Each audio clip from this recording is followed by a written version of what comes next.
उधर लक्की की बात सुनते ही काशीनाथ जी ने रुस्तम दांगी को फोन लगा दिया था और इधर कोयल के दोस्त प्रशांत के पिताजी ने भी उसकी मदद करने की ठान ली थी।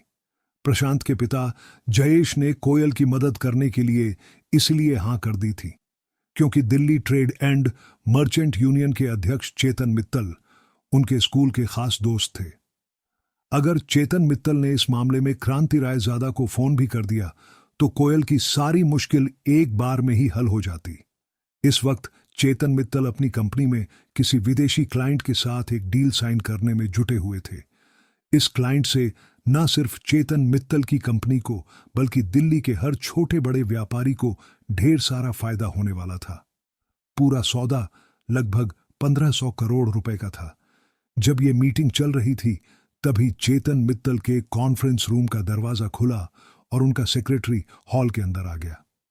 इस तरह से अपने सेक्रेटरी को बीच में घुसते देखकर चेतन मित्तल को बहुत गुस्सा आ रहा था। उसके आने की वजह से बाकी लोग भी परेशान हो रहे थे। उनकी नजर में यह बहुत बुरा व्यवहार था। सेक्रेटरी भी इस बात को अच्छी तरह से जानता था, मगर फिर भी उसके पास अंदर आने के अलावा कोई चारा नहीं था। सर, एक बात करनी थी आपसे, सेक्रेटरी ने धीरे से चेतन मित्तल के पास आते हुए कहा। उसने भी हां में गर्दन हिला दी। इसके बाद सेक्रेटरी उसके करीब आया और उसके कानों में कुछ कहने लगा। जैसे ही चेतन मित्तल ने अपने सेक्रेटरी की बात सुनी, उसके चेहरे का रंग बदल गया और वो अपनी कुर्सी से खड़ा होकर बोला, मुझे माफ करना साथियों, लेकिन मुझे अब भी किसी बहुत ही जरूरी काम के लिए यहां से निकलना पड़ेगा। हम इस डील के बारे में बाद में बात करेंगे। मैं जानता हूं कि इस तरह की मीटिंग को बीच में छोड़कर जाना ठीक नहीं है, लेकिन आप लोग मुझे आज माफ कर देना प्लीज। इतना कहकर चेतन अपनी कुर्सी पर से उठा और दरवाजे से बाहर निकलने लगा। तब तक दूसरे पक्ष के अनुवादक ने उन अंग्रेजों को चेतन की बात समझा दी, जिस पर उन्होंने जवाब में कहा, चेतन जी, अगर आप इस तरह से डील के नेगोशिएशन के बीच में उठकर चले जाएंगे तो फिर आगे इस बारे में आपसे कोई बात नहीं करना चाहेंगे। चेतन ने पलटकर देखा तो पाया कि उनका लीडर चेतन के इस व्यवहार से बहुत ही नाराज हो गया था। देखिए, आपका कहना बिल्कुल ठीक है, लेकिन फिर भी इस वक्त मुझे जाना पड़ेगा। आगे जैसा आप लोगों को ठीक लगे, चेतन ने कहा और वहां से निकल गया।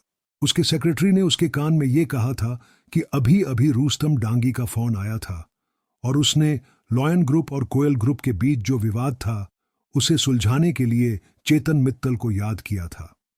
चेतन मित्तल के लिए 1500 करोड़ रुपए से ज्यादा रुस्तम डांगी का फोन था।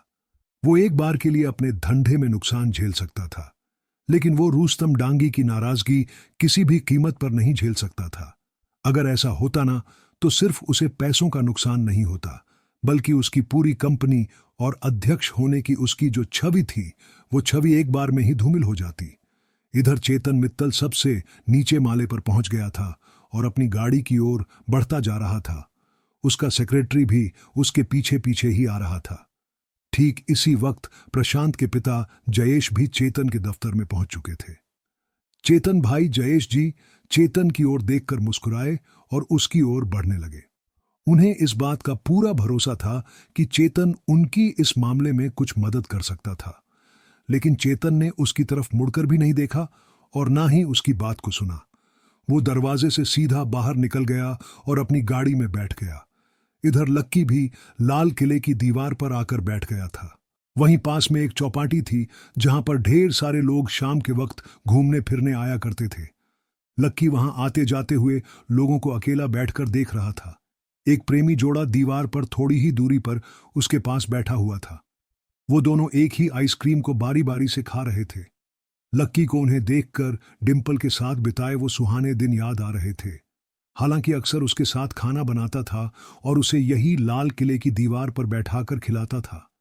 वो अपनी जेब से थोड़ा थोड़ा पैसा बचाकर उसे आइसक्रीम भी खिलाता था। डिंपल के साथ गुजरा उसका वक्त इतनी जल्दी गुजर जाएगा, उसे इस बात की उम्मीद नहीं थी।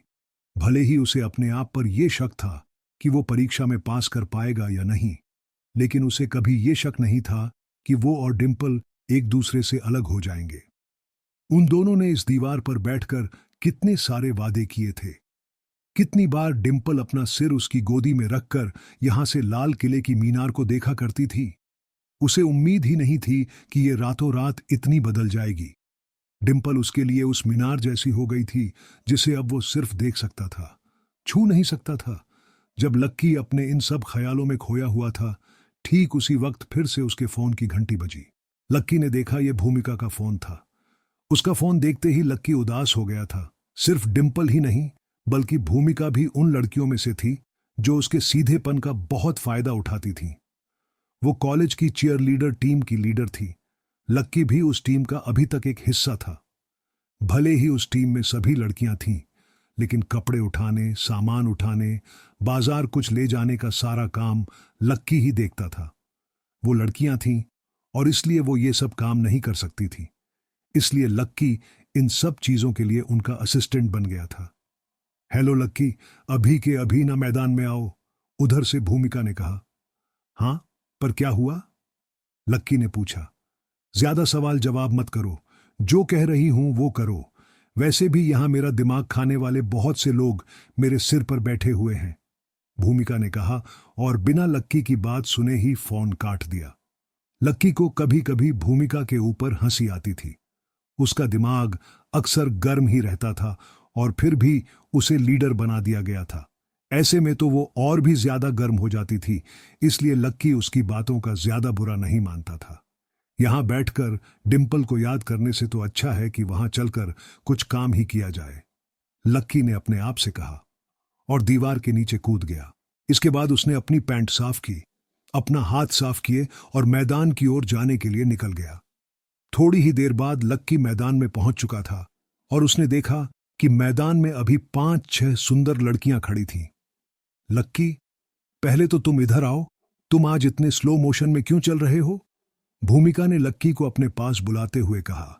वो एक लंबे से कद की लड़की थी जिसका चेहरा लंबा और आंखें थोड़ी सी डरावनी थीं। हर वक्त उसका दिमाग गर्म होने की वजह से उसकी भौहें हमेशा तनी हुई रहती थीं।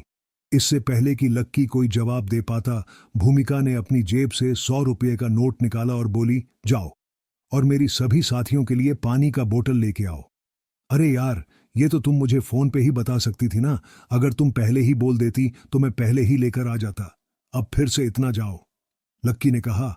अच्छा, तो तुम अब लीडर को सामने से जवाब दोगे? 2 कदम और चलने से न तुम घीस नहीं जाओगे लक्की महाराज, और तुमसे अगर नहीं होता ना तो बोल दो, मैं खुद ही जाकर ले आऊंगी। रिस्पॉन्सिबिलिटी नाम की कोई चीज होती है या नहीं होती है? भूमिका ने उसके सामने मुंह बनाते हुए कहा। लक्की को लगता था कि भूमिका हमेशा गुस्से में ही रहती थी और वो सबसे ज्यादा अगर किसी के ऊपर बरसती थी तो वो लक्की ही था। हालांकि लक्की को कभी उसके गुस्से से डर नहीं लगता था। वो तो उसके काम के लिए सिर्फ इसीलिए हां कर देता ताकि उसकी वजह से भूमिका का गुस्सा और ना बढ़ जाए। अगर वो इसी तरह से गुस्सा करती रहती तो एक दिन उसे ब्लड प्रेशर की बीमारी हो जाने का खतरा पक्का था। नहीं, ठीक है, मैं ही जाकर ले आता हूं, पर यह आखिरी बार है, अगली बार से ना, मैं नहीं। इससे पहले कि लक्की आगे कुछ बोल पाता, भूमिका ने अपनी आंखों को उसे डराने के लिए बड़ा कर लिया था। उसकी आंखें देखकर लक्की को मन ही मन हंसी आ रही थी और इससे पहले कि वो उसके सामने हंसता, वो वहां से निकल गया। थोड़ी देर बाद लक्की वापस आ गया और उसने 5 बोतल लाकर टेबल पर रख दी। सभी लड़कियां टेबल के पास आ गईं और पानी पीने लगी। इसके बाद भूमिका और बाकी सभी लड़कियां बास्केटबॉल के कोर्ट पर प्रैक्टिस करने के लिए चली गई थी। लक्की वहीं स्टैंड्स में बैठकर उन्हें देख रहा था। जब तक वो प्रैक्टिस करने वाली थी तब तक लक्की को वहीं बैठना था। अगर बीच में उन्हें किसी चीज की जरूरत लगती तो लक्की उन्हें वो सभी चीजें लाकर देने वाला था। जब लक्की बैठकर उनकी प्रैक्टिस देख रहा था तभी उसे अपने पास से एक आवाज आई, तुम भी वहां जाकर उनके साथ क्यों नहीं खेलते? लक्की ने घूम कर देखा तो उसके होश उड़ गए। उसके पास एक लड़की आकर बैठ गई थी। उसके बाल बहुत खूबसूरत थे और उसका चेहरा गोल था। उसकी आंखें भूरे रंग की थीं। हेलो, लक्की ने उसकी ओर देखा और मुस्कुराते हुए कहा। इससे पहले कि लक्की इसके आगे कुछ कह पाता, उसने देखा कि लड़की के बगल में एक और लड़का आकर बैठ गया था जिसने बास्केटबॉल खेलने के लिए पहने जाने वाले कपड़े पहन रखे थे। उसने पहले लक्की को देखा और फिर उस लड़की की ओर देखते हुए बोला, हेलो, मेरा नाम विक्रांत है। मैं बास्केटबॉल टीम से हूं। मेरी फैमिली बिजनेस में है और अभी हम लोगों ने एक छोटी सी कंपनी खोली है जिसका एनुअल टर्नओवर 200 करोड़ रुपए का है, विक्रांत ने कहा और मुस्कुराते हुए उस लड़की की तरफ अपना हाथ बढ़ा दिया। लक्की को इस बात पर हंसी आ गई थी कि विक्रांत ने आते ही अपने इंट्रोडक्शन में अपनी कंपनी का टर्नओवर बता दिया था। वो उस लड़की को भी उस तरह से देख रहा था जिस तरह से वो बाकी लड़कियों को देखता था। वो जितना ज्यादा लड़कियों को देखता था, लड़कियां भी उसे उतना ही देखती थीं। विक्रांत दिखने में भी काफी हैंडसम था, इसलिए कोई भी लड़की उसे आसानी से भाव दे दिया करती थी। लेकिन इधर मामला अलग था। उस लड़की ने उसे और उसके हाथ को देख तो लिया था, लेकिन उससे मिलाने के लिए उसने अपना हाथ आगे नहीं बढ़ाया। उसने सिर्फ मुस्कुराते हुए उससे कहा, मेरा नाम अदिति है, मैं भूमिका की दोस्त हूं। जब अदिति ने विक्रांत से अपना हाथ नहीं मिलाया तो विक्रांत थोड़ा सा झिझक गया और उसने अपना हाथ पीछे खींच लिया। फिर अपनी शर्म को छुपाने के लिए उसने अदिति की ओर उत्साह से मुस्कुराते हुए देखा और बोला, अदिति काफी अच्छा नाम है।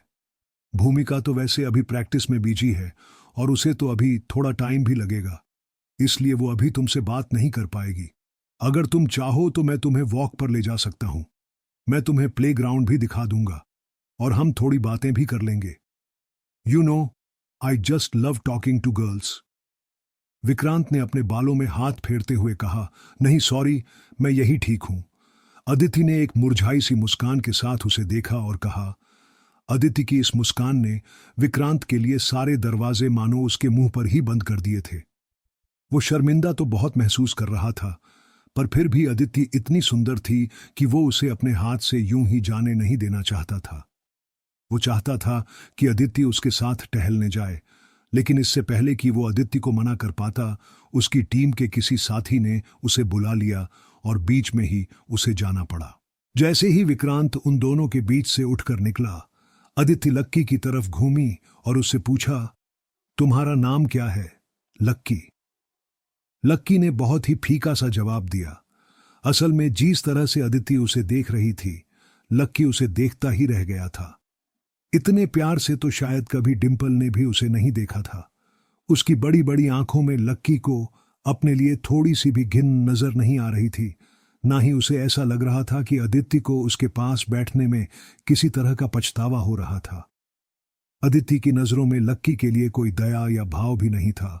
लक्की देख पा रहा था कि वो जैसा था, अदिति उसे वैसे ही एक्सेप्ट कर रही थी।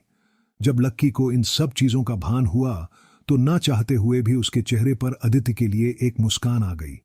अब इससे पहले कि इन दोनों के बीच कोई बात आगे हो पाती, भूमिका उन दोनों के बीच में आ गई। अदिति, तू यहां क्यों बैठी हुई है? भूमिका ने कहा। इससे पहले कि अदिति अपनी ओर से कुछ कह पाती, भूमिका ने लक्की को वहां से उठने का इशारा किया और बोला, जाओ सबको पानी पिलाओ। लक्की को उसकी बात का बुरा तो लगा, लेकिन क्योंकि अदिति वहां बैठी थी इसलिए उसने पलटकर कोई जवाब नहीं दिया और वहां से चला गया। उधर जब लक्की सब लड़कियों को पानी पिला रहा था, तब इधर सब लोग कोयल के कमरे में परेशान से घूम रहे थे। कोयल ने देखा कि सूरज ढलने लगा था और जल्द ही रात होने वाली थी। उसे लग रहा था कि मोहित रायजादा कभी भी उसे लेने के लिए उसके आदमी वहां भेज सकता था। बाकी लोगों को भी यही डर सता रहा था। नहीं, मुझे नहीं जाना, मुझे बचा लो, मुझे नहीं जाना, कोयल ने अचानक ही चीखते हुए कहा। सब लोगों ने उसे देखा और दौड़कर उसके पास आकर बैठ गए। तू चिंता मत कर कोयल, कोई ना कोई रास्ता निकल आएगा, रोशनी ने कहा। हालांकि उसे भी यही लग रहा था कि कोयल के पास जाने के अलावा और कोई रास्ता नहीं था। सब लोग फोन कर कर के हिम्मत हार गए थे। किसी के पास अब कोई कांटेक्ट नहीं बचा था कि अचानक कोयल के फोन पर उसके पिताजी का फोन आया। कोयल ने फोन उठाया। उधर से उसके पिताजी ने ना जाने क्या कहा, जिस पर कोयल बोली, भाट। इतना कहती उसका मुंह खुला का खुला रह गया था। आखिर ऐसा क्या कहा था उसके पिताजी ने? क्या उसका मैटर सॉल्व हो गया था या फिर मोहित के आदमी उसे लेने के लिए आ रहे थे?